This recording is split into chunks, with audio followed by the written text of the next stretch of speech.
Sheridan's the kind of woman who'll play with a guy like you. And then when things get serious, she'll dump you. Find someone from the country club set to marry. You're way off base, man.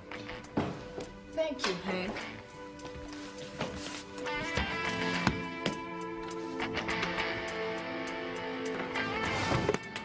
Sorry, Sheridan, I didn't know you were there. It's okay.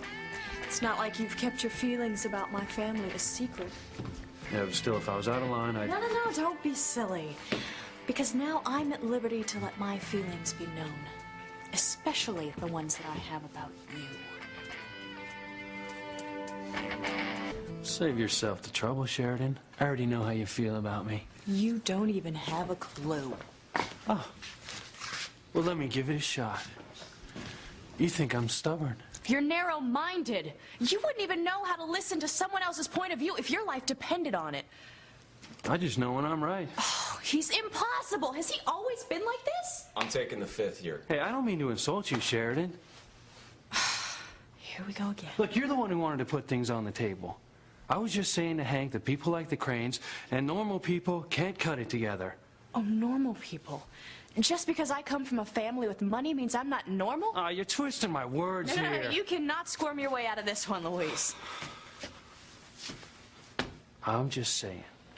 People like you and me come from two completely different worlds. Well, you know what they say about men and women? You know that Mars-Venus thing? Never mind. Look, this isn't about men and women. It's about having different values. We've talked about this before. Oh, as if I could forget. Well, take it or leave it, Sheridan. I'm telling it like it is.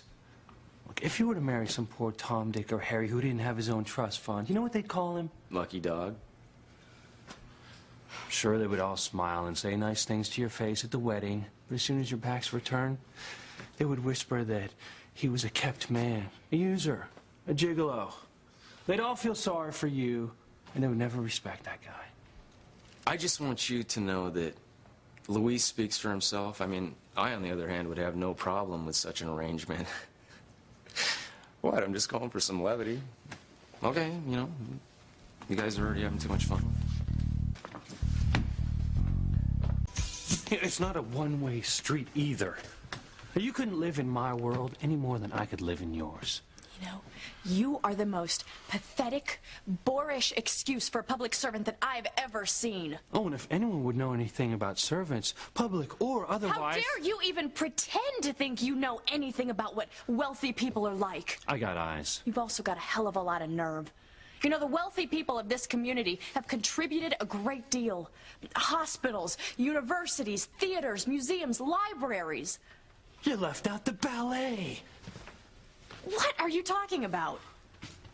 Like the other night. I saw them all at their fancy after the ballet party, strutting around, plastering on those phony smiles, patting themselves on the back for supporting the arts. What a crock. The only time they do something for the community is when they can get their picture in the paper or for another tax write-off. How can anyone be so cynical? Cynical? I'm talking real life here. And don't be so uptight. It has nothing to do with you personally. Are you kidding?